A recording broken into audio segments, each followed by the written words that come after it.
નમસ્કાર વિદ્યાર્થી મિત્રો, કેમ છો? મજામાં?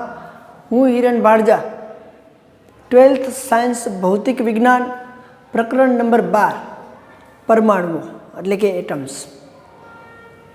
એટમ્સના આ લાસ્ટ લેક્ચરની અંદર એટલે કે ચોથા લેક્ચરની અંદર આપણે વાત કરી કે કોઈ દ્રવ્ય, ઘટ દ્રવ્ય કે ઊંચા દબાણે રાખેલી વાયુઓ પર અથવા તો પરમાણુક વાયુઓ પર ઊંચા મૂલ્યનો વિદ્યુત પ્રવાહ કે ઊંચી તીવ્રતાનો પ્રકાશ આપાત કરવામાં આવે છે ત્યારે એ કોઈ ચોક્કસ આવૃત્તિવાળા વિકિરણનું ઉત્સર્જન કરે છે. વિકિરણનું ઉત્સર્જન કરતાં આ વર્ણપટને એની તરંગ લંબાઈ અનુસાર ગોઠવાતા મળતી એક હારમાળાને આપણે શું નામ આપ્યું છે? વર્ણપટ. હવે આગળના પ્રશ્નની અંદર આપણે હવે વાત કરવી છે. હવે એ વર્ણપટ આપણે લાસ્ટ લેક્ચરમાં જોયું કે હાઇડ્રોજન વર્ણપટ એટલે કે હાઇડ્રોજન પરમાણુ વાયુ પરથી આપણે પ્રકાશ આપાત કર્યો કે એમાં મળતી બે ઘટનાઓ એટલે કે રેખીય વર્ણપટ અને શોષણ વર્ણપટની વાત કરી રીતે. હવે આજનો આપણો પ્રશ્ન છે વર્ણપટ શ્રેણી વિશે. એટલે કે વર્ણપટ શ્રેણી એટલે શું અને અલગ અલગ વર્ણપટ શ્રેણીઓના નામ અને એના તરંગ સંખ્યા શોધવાના. તરંગ સંખ્યા એટલે તરંગ લંબાઈ. તરંગ સંખ્યા શોધવાના સમીકરણોની આજે આપણે ચર્ચા કરવી છે. તો પહેલાં તો પ્રશ્ન કંઈક આપણો આવો છે કે વર્ણપટ શ્રેણી એટલે શું? વર્ણપટ શ્રેણી એટલે શું?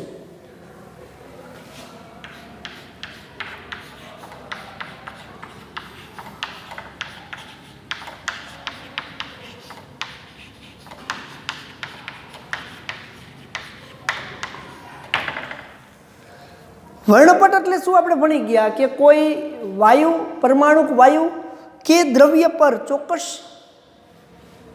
તીવ્રતાવાળો પ્રકાશ આપાત કરવામાં આવે તો એ એક પ્રકારની એક વર્ણપટ રેખાઓ એટલે કે વિદ્યુત ચુંબકીય વિકિરણો કહો તો એ ભલે, એટલે કે એક પ્રકારનું ઉત્સર્જિત વિકિરણ મળે છે. આ વિકિરણને સમૂહમાં ગોઠવતા એક શું મળે છે? વર્ણપટ મળે. તો વર્ણપટ શ્રેણી એટલે શું? તો કે અલગ અલગ તીવ્રતા ધરાવતી અથવા તો આવૃત્તિ ધરાવતી અથવા તો તરંગ લંબાઈ ધરાવતી આ વર્ણપટ રેખાઓને ગોઠવતા મળતી એક હારમાળા, એક શ્રેણીને શું કહેવાય છે? વર્ણપટ શ્રેણી તરીકે આપણે ઓળખીએ છીએ. તો વર્ણપટ એટલે શું એ તો આપણે ભણી ગયા. તો કે વર્ણપટ એટલે શું? તો કે કોઈ એક હાઇડ્રોજન પરમાણુ, અહીંયા આપણે હાઇડ્રોજન પરમાણુ માટે જ વાત કરવાના છીએ. તો હાઇડ્રોજન પરમાણુમાંથી ઉત્સર્જાતા વિકિરણોની, તો આપણે આગળ હાઇડ્રોજન પરમાણુ માટે એક પટ્ટો આપણો આખો દોરી લીધો હતો અને અહીંયા આપણે અલગ અલગ શ્રેણીઓની ચર્ચા કરવી છે. તો પહેલાં વર્ણપટ એટલે શું? તો કે હાઇડ્રોજન પરમાણુમાંથી, ઉદાહરણ તરીકે કોઈ હાઇડ્રોજન પરમાણુનો વાયુનો જથ્થો છે એમાંથી ઉત્સર્જાતા વિકિરણોની રેખાની ક્રમશઃ ગોઠવણીને આપણે વર્ણપટ કીધી. તો વર્ણપટ એટલે શું? તો કે હાઇડ્રોજન પરમાણુમાંથી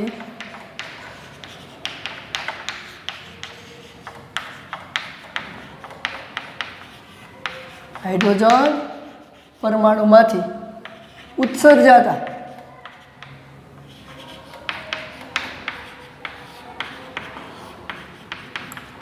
વિકિરણોની ક્રમશઃ ગોઠવણી.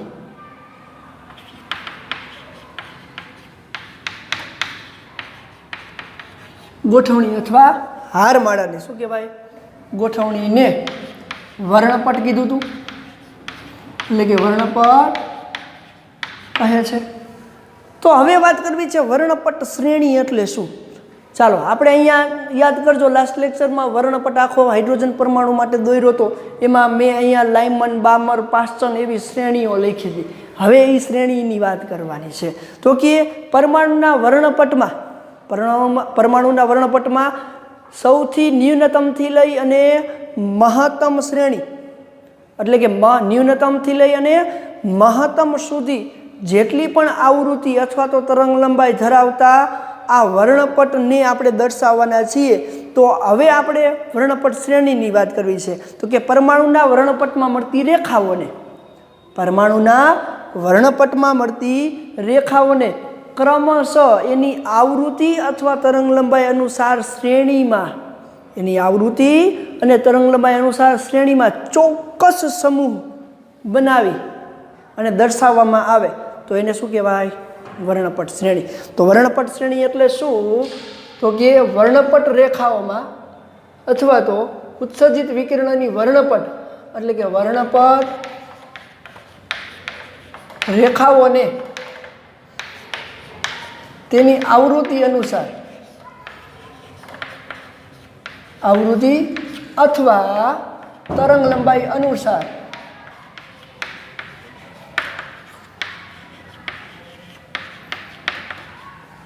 कोई चौक्कस श्रेणी में गोठवता कोई चौक्कस श्रेणी में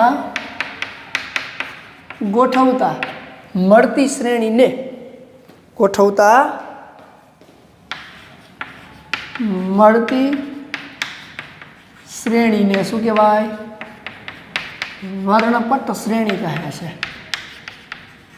वर्णपट श्रेणी कहे छे एटले के जेटली पण कोई वायुओमांथी के द्रव्यमांथी उत्सर्जित विकिरणनी रेखाओ हशे એ રેખાઓને આપણે હારમાળામાં ગોઠવી એટલે વર્ણપટ કીધી। હવે આ વર્ણપટને પણ એક આવૃત્તિ અનુસાર એને ગોઠવવામાં આવતી હોય તો એ આખી અલગ અલગ શ્રેણીઓને એની શું કહેવાય? વર્ણપટ શ્રેણી તરીકે ઓળખવામાં આવે છે।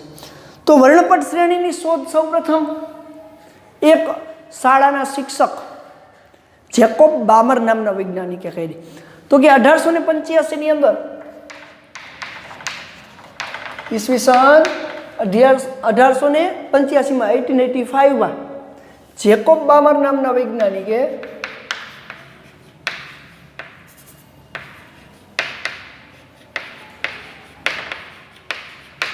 भौतिक शास्त्रीय अथवा तो जेकोब बामर नामना शिक्षके आवी वर्णपट श्रेणी शोध करी।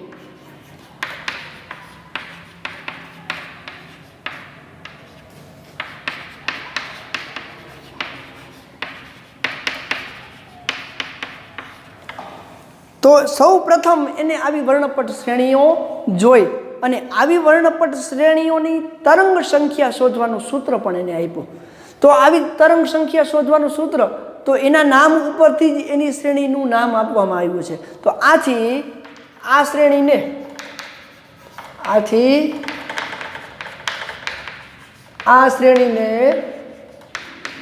बामर श्रेणी कहे छे। शुं कहे छे? बामर श्रेणी कहे छे। हवे आ श्रेणी छे ने एने दृश्य विभाग में जोई। कई विभाग में जोई? दृश्य विभाग में। तो दृश्य विभागनी तरंग लंबाई जो आपने खबर है 400 आश्रे 400 नेनोमीटर थी लई अने 700 नेनोमीटर नी वच्चे, पछी 700 थी थोड़ी ओछी पण होई शके अने 400 थी थोड़ी ओछी पण होई शके, एटले आश्रे 400 नेनोमीटर थी 700 नेनोमीटर सुधीनी छे। तो जेकोब बामरे आ श्रेणी एने दृश्य विभाग में जोई। तो आ श्रेणी परथी एना नाम परथी ज एने शुं नाम आपी दीधुं? बामर श्रेणी। एटले के बामर श्रेणी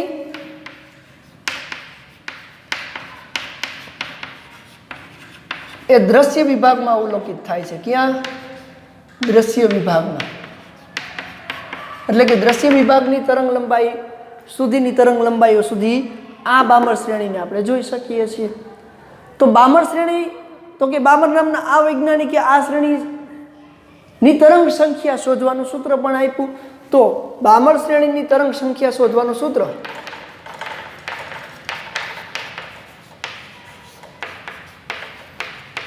तरंग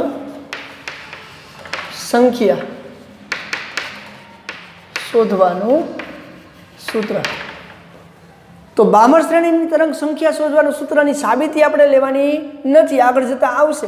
पण 1/λ लेमड़ा एटले तरंग लंबाई जेने तरंग संख्या कहेवाय। 1/λ इज इक्वल टू r कौंसमां 1/2 નો વર્ગ માઈનસ 1/n નો વર્ગ। 1/λ बराबर r कौंसमां 1/2 નો વર્ગ माइनस 1/n નો વર્ગ, જ્યાં લેમડા બરાબર તરંગ સંખ્યા અથવા લંબાઈ, આર બરાબર રીડબર્ગ અચળાંક, રીડબર્ગ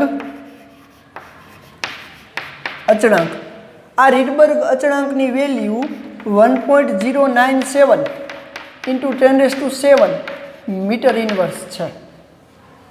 રીડબર્ગ અચળાંક આર અચળાંક છે એટલા માટે એની ફિક્સ વેલ્યુ છે.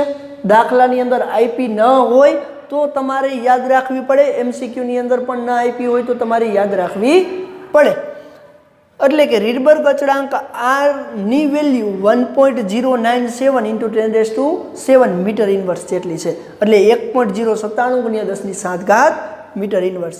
અને એન બરાબર તરંગ સંખ્યાઓ, એટલે કે તરંગ સંખ્યાનો ક્રમ ક્યાંથી ચાલુ થાય?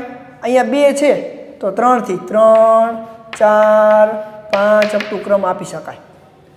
એટલે કે બામર શ્રેણીની તરંગ સંખ્યા કે તરંગ લંબાઈ ક્રમશઃ શોધવી હોય તો એના માટેનું આ સૂત્ર છે, સમીકરણ નંબર 1 કે 1/λ બરાબર આર કૌંસમાં 1/2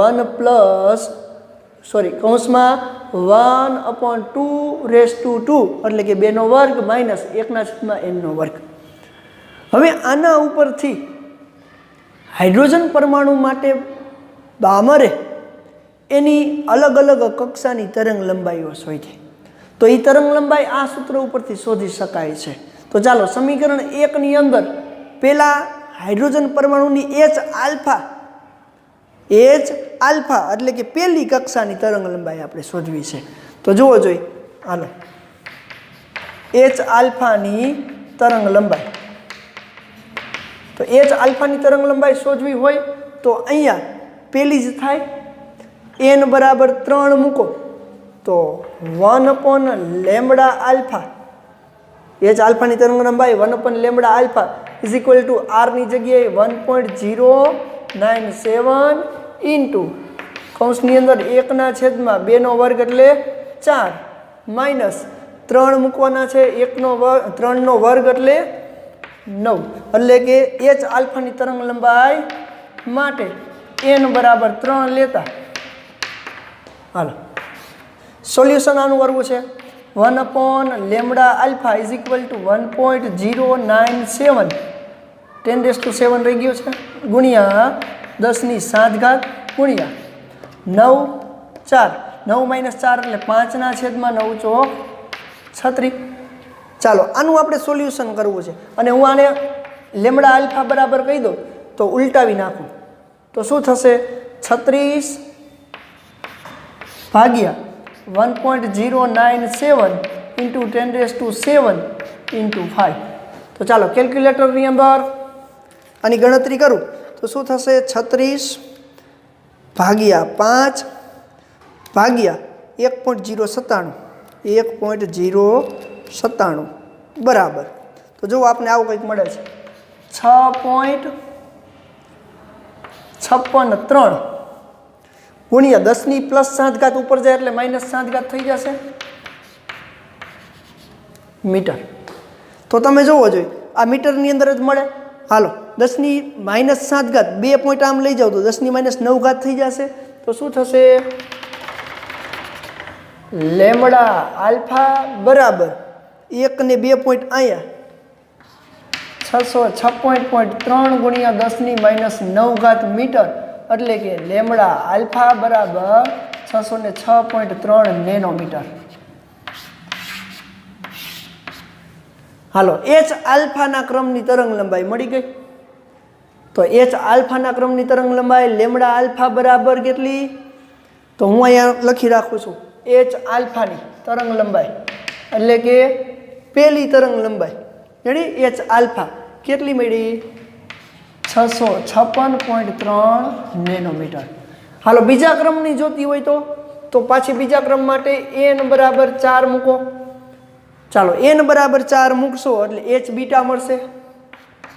H બીટા માટે હાલો H બીટા માટે n બરાબર 4 મૂકો 1/λ beta is equal to R લે ગુણ્યા 1/4 માઇનસ 1/16, કારણ કે 4 મૂકશો ચોકે ચોકે 16, 4નો વર્ગ 1/4 ગુણ્યા 1/16. હાલો સીધે સીધું લેમડા બીટા બરાબર લખવું હોય તો શું લખી શકાય? તો 64 ભાગ્યા 16 ચોક 64, 16 માઇનસ 4 એટલે 12. તો શું થશે? 12 ગુણ્યા 1.097 ગુણ્યા 10⁵. તો પાછું તમને અહીંયા મળશે શું મળે? તો ચાલો ગણતરી કરો જોઈએ. 64 ભાગ્યા 12 ભાગ્યા 1.097 તમને મળે છે lambda beta is equal two 4.861, એટલે અહીંયા 2 થઈ જાય, સાતડો છે એટલે, ગુણ્યા 10⁻7 મીટર. તો શું મળે? Lambda beta is equal two 486 nanometre, 486.2 nanometre. તો ચાલો એચ બીટાના ક્રમની પણ મળી ગઈ, 486.2 નેનોમીટર. હવે છેલ્લી કક્ષા એટલે n બરાબર ઇન્ફાઇનાઇટ લઈ લો, અનંત કક્ષા લઈ લો. n બરાબર ઇન્ફાઇનાઇટ લો તો શું થશે? અનંત કક્ષા માટે તરંગ સંખ્યા માટે, હાલો છેલ્લી કક્ષા માટે n બરાબર ઇન્ફાઇનાઇટ, તો એ આપણને ઇન્ફાઇનાઇટ એટલે અનંત, તો એ જ અનંતની તરંગ લંબાઈ મળશે. જો આ આલ્ફા છે અને આ અનંત છે, આટલો ફેર. હાલો એચ આલ્ફાના ક્રમની લેવી હોય તો શું લખી શકાશે? લખો જોઈ 1/λ ઇન્ફાઇનાઇટ ઇઝ ઇક્વલ ટુ 1.097 ગુણ્યા 10⁵, કૌંસમાં 1/2 સ્ક્વેર માઇનસ 1/અનંતનો સ્ક્વેર, કોઈ પણના છેદમાં અનંત એટલે 0, એટલે આ પદ 0 થઈ જશે. હાલો આ પદ 0 થઈ જાય તો વધ્યું શું? 1/λ આલ્ફા અનંત બરાબર 1.097 ગુણ્યા 10⁵ છેદમાં 2નો વર્ગ એટલે 4, કારણ કે આ 0 થઈ જાય. 1/અનંત એટલે 0, 1/અનંત એટલે 0. હાલો આનું ઉલટાવી નાખો તો લેમડા આલ્ફા બરાબર શું થશે? 4 ભાગ્યા 1.097,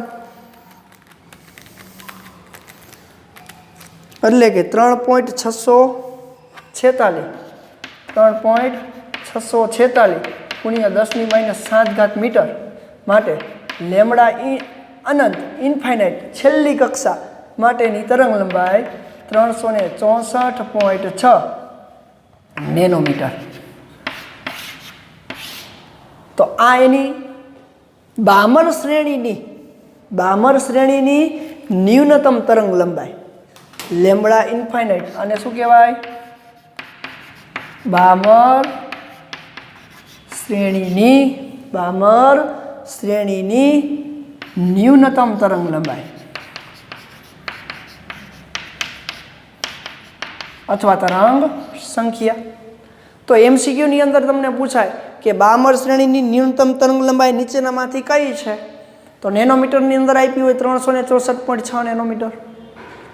એટલે કે બામર શ્રેણીની આ ન્યૂનતમ, પછી જો તમે H alpha, H beta, H gamma આવી તમે એના વચ્ચેની ઘણી બધી તરંગ લંબાઈઓ તમે લખી શકો છો. તો આપણા માટે આ તરંગ લંબાઈ કઈ છે? તો કે ન્યૂનતમ. કોની? તો કે હાઇડ્રોજન પરમાણુ માટે ન્યૂનતમ બામર શ્રેણીની ન્યૂનતમ તરંગ લંબાઈ, એટલે કે ન્યૂનતમ તરંગ સંખ્યા આથી ઓછી હોઈ શકે નહીં. પછી આ ન્યૂનતમથી લઈને એચ આલ્ફા વચ્ચે ઘણી બધી તરંગ લંબાઈ અલગ અલગ હશે. તો તમે અહીંયા જોઈ શકો છો કે બામર શ્રેણી એ કયા વિભાગમાં જોવા મળે છે? દ્રશ્ય વિભાગમાં. તો દ્રશ્ય વિભાગની તરંગ લંબાઈ યાદ કરો, મેં તમને કીધું હતું આશરે 400 નેનોમીટરથી લઈ અને 700 નેનોમીટર. તો જો 400ની ખૂબ જ નજીકથી લઈ અને 700ની ખૂબ જ નજીક. તો આના પરથી દ્રશ્ય વિભાગની તરંગ લંબાઈ પરથી એની તરંગ સંખ્યાને આપણે જોઈ શકીએ છીએ. તો આ છે બામર શ્રેણીની તરંગ સંખ્યાનું સૂત્ર. હવે આની આપણે તરંગ લંબાઈ દોરવી હોય, વર્ણપટ શ્રેણી દોરવી હોય તો તમે દોરી શકો છો. રેડી? ચાલો આટલું લખી લ્યો.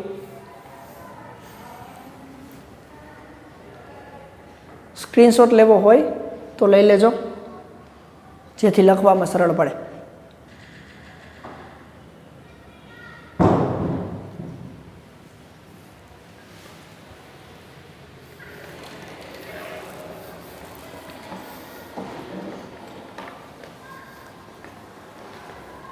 ચાલો, તો આવી હાઇડ્રોજન પરમાણુની વર્ણપટ શ્રેણી તમે દોરી શકો.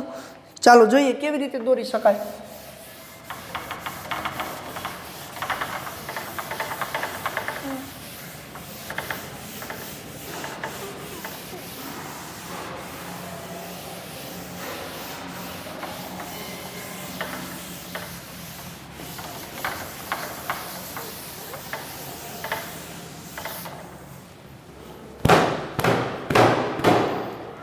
હાઇડ્રોજન પરમાણુની વર્ણપટ શ્રેણી આપણે દોરવી છે.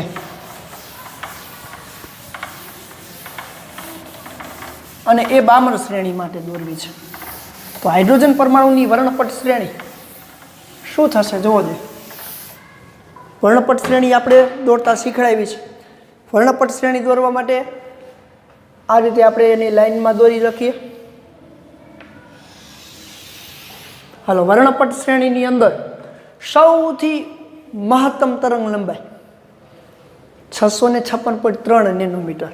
તો હું એને અહીંયા દર્શાવી શકું. ચાલો, તો હું એને અહીંયા ઉપરથી નીચેની તરફ જવું છે મારે. તો આ જે તરંગ લંબાઈ હશે, આ તરંગ લંબાઈ h આલ્ફાના ક્રમની હશે, અને જે લેમ્બડા આલ્ફા બરાબર 656.3 નેનોમીટર.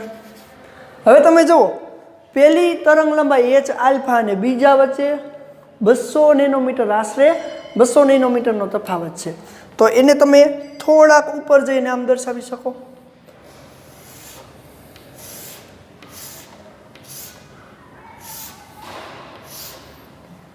આ આપણી છે એ h બીટા. તો h બીટાની તરંગ લંબાઈ lambda beta is equal two 486.2. એના પછી તમે જોઈ શકો વચ્ચે ઘણી બધી તરંગ લંબાઈઓ નાની નાની નાની નાની આવે, અને પછી શું આવે? Lambda infinite. તો તમે જોવો જોઈએ આગળ જતા આ તરંગ લંબાઈઓ ખૂબ જ નજીક નજીક થતી જાય.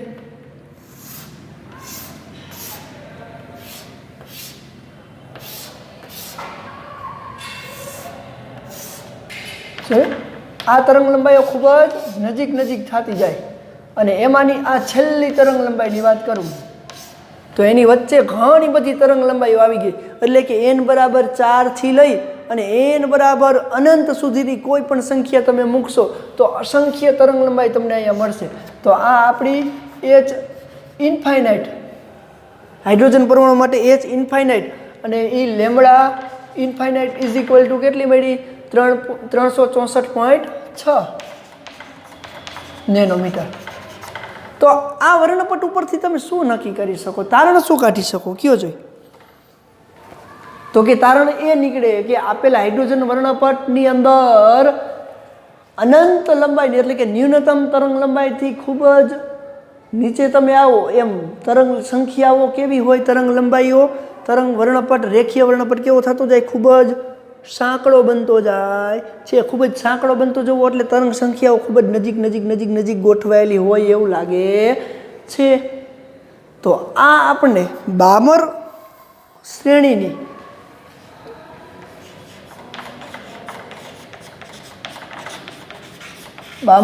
નો વર્ણપટ મળ્યો. હવે આવી ઘણી બધી વર્ણપટ શ્રેણીઓ, બીજી 4 વર્ણપટ શ્રેણીઓ છે. તો એ 4 વર્ણપટ શ્રેણીઓ એ અલગ અલગ વૈજ્ઞાનિકોએ શોધેલી છે. તો હવે આપણે એને 4 વર્ણપટ શ્રેણીઓને ક્રમશઃ લખવી છે.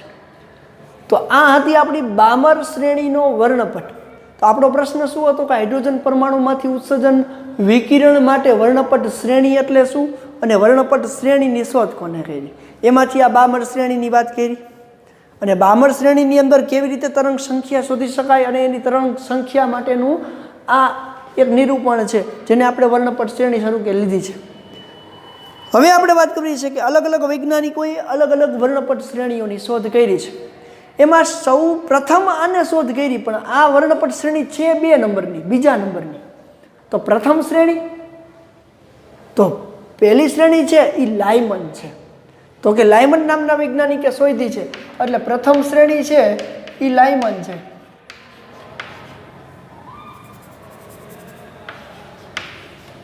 તરંગ સંખ્યા શોધવા માટેની લાયમન શ્રેણી. આ લાયમન શ્રેણી એ ક્યાં અવેલેબલ છે ને ક્યાં જોવા મળે છે? તો કે પાર જાંબલી વિકિરણ.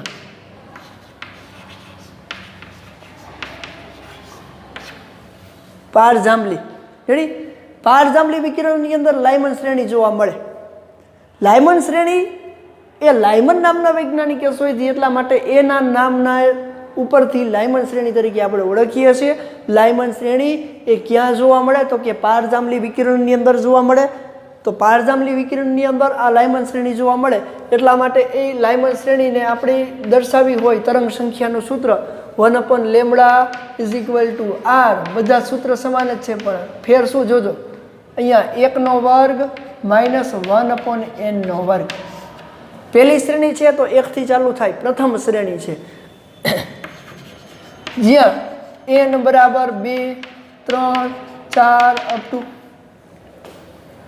તો આ શ્રેણીનું વર્ણપટ તમે શોધી શકો. જો એની જગ્યાએ 2 મૂકો, લેમડા મળે.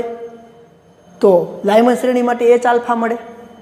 એની જગ્યાએ 3 મૂકો, લેમડા આલ્ફા મળે, લેમડા બીટા મળે, એટલે કે H બીટા મળશે. ઇન્ફાઇનાઇટ મૂકો તો એની ન્યૂનતમ તરંગ લંબાઈ મળે. તો MCQ માટે ખૂબ જ અગત્યનું થઈ ગયું આપણા માટે. રેડી, નીટ લેવલનો હોય, JEE લેવલનો હોય, કાંઈ પણ હોય, MCQ માટે આ ખૂબ જ અગત્યના સૂત્ર થઈ ગયા. આપણે એમ કહીએ લાયમન શ્રેણીની ન્યૂનતમ કક્ષાની તરંગ લંબાઈ નીચેનામાંથી કઈ છે? તો આ સૂત્રની અંદર ન્યૂનતમ માટે n = ઇન્ફાઇનાઇટ, અનંત મૂકી દો એટલે મળી જાય. રેડી, જ્યાં n = 1, 2, 3 જગ્યાએ 1 થી ચાલુ નહીં કરવાનું, 2 થી ચાલુ કરવાનું. તો આ પહેલી શ્રેણી. બીજી શ્રેણી તો આપણને ખબર જ છે કઈ હતી? બામર, જે દ્રશ્ય વિભાગ માટે છે.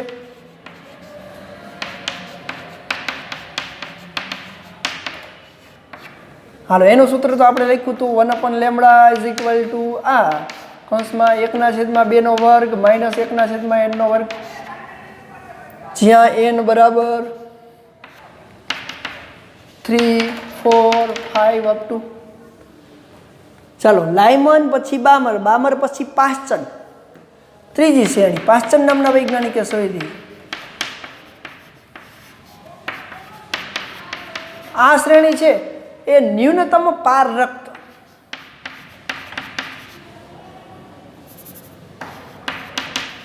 વિભાગમાં જોવા મળે. એટલે કે હજી પારરક્ત શ્રેણી શરૂ થતી હોય ને ત્યાં જોવા મળે. 8મા ચેપ્ટરમાં 7 વિકિરણો વિશે ભણી ગયા, એમાંનું આ પારરક્ત. રેડી, ન્યૂનતમ પારરક્તની અંદર જોવા મળે. તો એ પાશ્ચન શ્રેણીની તરંગ લંબાઈ 1/λ = આ તરંગ સંખ્યાનું સૂત્ર 3² - 1/n². અને અહીંયા n = 4 થી ચાલુ કરવાનું, 4, 5, 6. તો પાશ્ચન નામના વૈજ્ઞાનિકે શોધી, એટલા માટે આને પાશ્ચન શ્રેણી કહેવાય. એ ન્યૂનતમ પારરક્તથી શરૂ થાય, ન્યૂનતમ પારરક્તથી શરૂ થાય.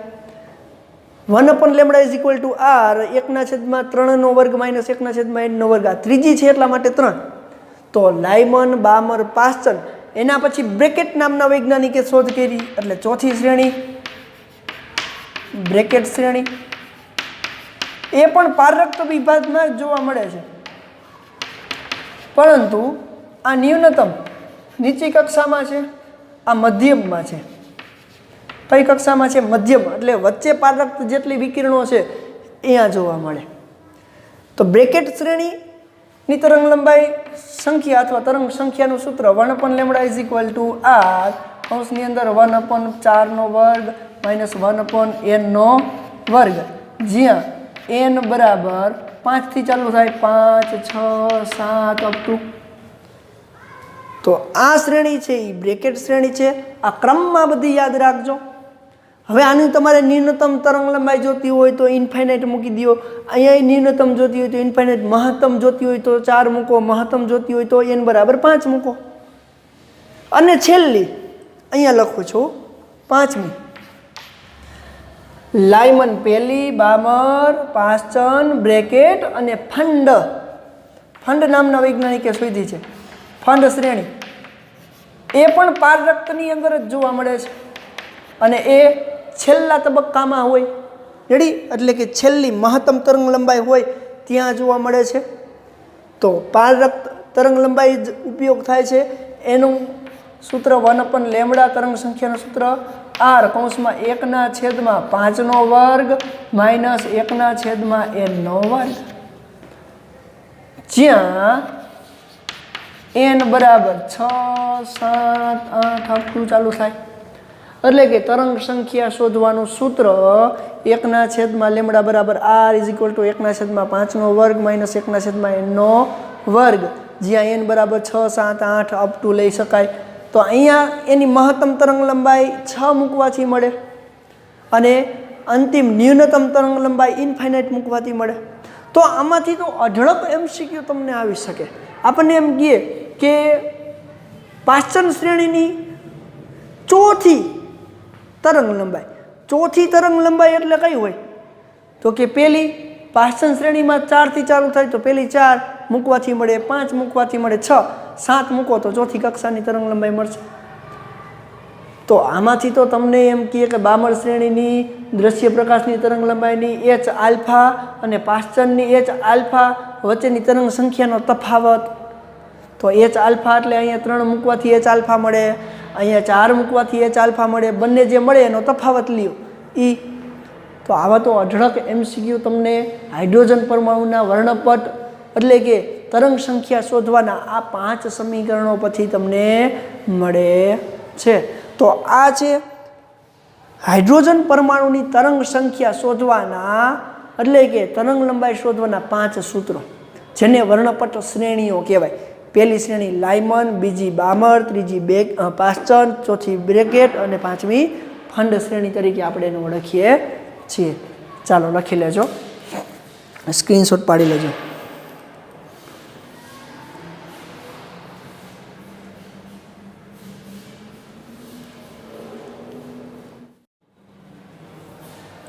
ચાલો હવે આપણે વાત કરવી છે કે આ શ્રેણીઓની આવૃત્તિ શોધવાનું સૂત્ર. આપણે તરંગ લંબાઈ પરથી આવૃત્તિ શોધવાનું સૂત્ર આપણે જોઈ છે. તો સામાન્ય સૂત્ર પહેલાં લખશું. આનું સામાન્ય સૂત્ર મારે લખવું છે, 5 શ્રેણીઓનું સામાન્ય સૂત્ર. તો હાઇડ્રોજન પરમાણુની તરંગ સંખ્યા શોધવાનું સામાન્ય સમીકરણ તો આ 5 સૂત્રો ઉપરથી શોધી શકાય અને લખી શકાય. શોધી શકાય તો લખી જ શકાય. સાચી વાત છે. રેડી?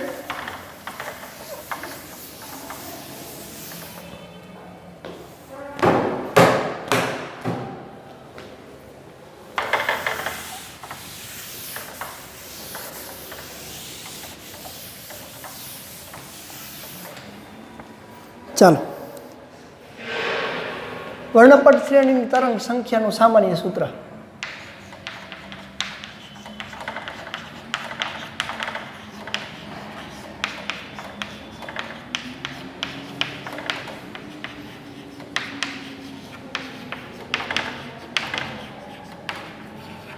સામાન્ય સૂત્ર તરીકે લખી શકું 1/λ બરાબર r કૌંસમાં 1/m વર્ગ માઇનસ 1/n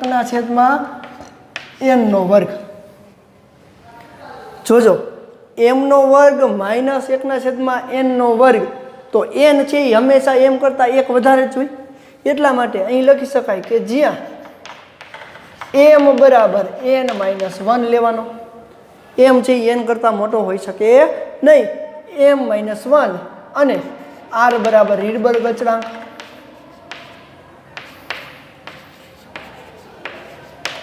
જેની વેલ્યુ આપણને ખબર છે 1.097 ગુણ્યા 10⁷ મીટર ઇન્વર્સ. તો આના પરથી તમે છે સરળતાથી કોઈ પણ ક્રમની સંખ્યાનું તરંગ સંખ્યાનું સૂત્ર તમે તારવી શકો. હવે આપણે જોઈએ છે આવૃત્તિનું સૂત્ર. આવૃત્તિ એટલે શું? તો કે તરંગ લંબાઈનો વ્યસ્ત. તો કે શૂન્ય અવકાશમાં પ્રકાશની ઝડપ સાથે એની આવૃત્તિનું સૂત્ર જોતું હોય તો તરંગ સંખ્યા સાથે વર્ણપટ શ્રેણીનું આવૃત્તિનું સૂત્ર. જો આવૃત્તિને ઇંગ્લિશમાં ફ્રીક્વન્સી કહેવાય એટલા માટે ક્યારેક એફ વડે પણ દર્શાવવામાં આવે છે અને અત્યારે નવી ટેક્સ્ટબુક પ્રમાણે મ્યુ વડે પણ દર્શાવવામાં આવે છે. તો તરંગ સંખ્યા સાથે પહેલાં તો આવૃત્તિનો શું સંબંધ છે? તો તરંગ સંખ્યા લેમડા બરાબર c/μ અથવા c/f વડે દર્શાવાય. મ્યુ એટલે આવૃત્તિ, એફ એટલે આવૃત્તિ. એફ ઇંગ્લિશમાં ફ્રીક્વન્સી શબ્દ ઉપરથી એફ લખાય, હવે મ્યુ લખવામાં આવે. તો જોવો જોઈએ મ્યુ ઇઝ ઇક્વલ ટુ શું થશે? મ્યુની સામે જ આવો દો c/લેમડા. તો 1/લેમડા એટલે શું? સી નીચે જાય શું થશે? μ/c. તો μ/c 1/લેમડાની જગ્યાએ મૂકી દો તો શું થશે? 1/લેમડા આપેલ સમીકરણ પરથી શું બનશે સૂત્ર?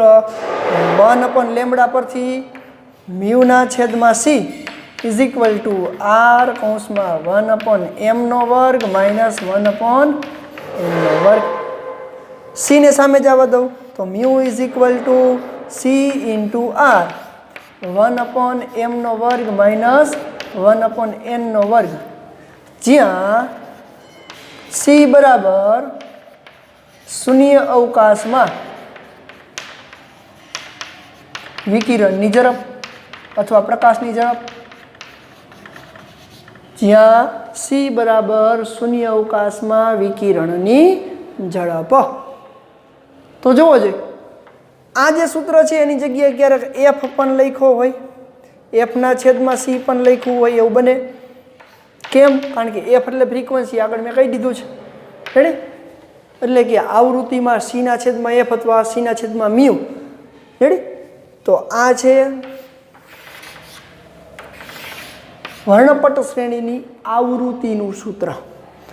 આવૃત્તિ એટલે કઈ આવૃત્તિ એ તરંગ લંબાઈ છે એનું સૂત્ર આપણને અહીંયા મળે છે. તો આ વર્ણપટ શ્રેણીની તરંગ સંખ્યા. વર્ણપટ શ્રેણી એટલે શું? કોને વર્ણપટ શ્રેણીની શોધની શરૂઆત કરી? સૌપ્રથમ જેકોબ બામર નામના વૈજ્ઞાનિકે શોધી. એના પરથી એની h alpha, h beta, h gamma એમ કરી ન્યૂનતમ કક્ષાની તરંગ લંબાઈ શોધી શકાય. એના સૂત્રની વાત કરીએ એટલે કે તરંગ સંખ્યા પરથી એનો વર્ણપટ પણ આપણે દોર્યો.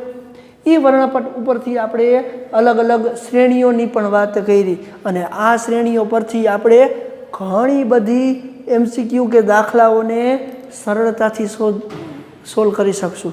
પણ દરેકે દરેક શ્રેણી એક જ કન્ડિશન, દરેકે દરેક શ્રેણી ક્રમમાં યાદ હોવી જોઈએ.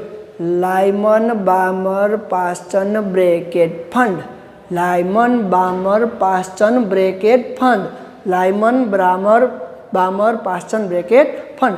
આમ 5 ક્રમશઃ યાદ હશે તો એનની કિંમત શું મૂકવી, તરંગ સંખ્યા માટે એનની કિંમત શું મૂકવી તરત જ આપણને મગજમાં આઈડિયા આવી જાય. તો આ 5 માર્ક્સ કે 4 માર્ક્સની અંદર પૂછાતો મોટો પ્રશ્ન પણ કહી શકાય. અને આમાંથી નાના નાના પ્રશ્ન પૂછવા હોય, MCQ પૂછવા હોય, દાખલાની અંદર ઉપયોગ કરવો હોય તો પણ વ્યવસ્થિત રીતે આપણે કરી શકીએ. એટલા માટે આ પ્રશ્ન એ આપણા માટે ખૂબ જ IMP મોસ્ટ IMP ગણી શકાય. ચાલો જોઈ લેજો.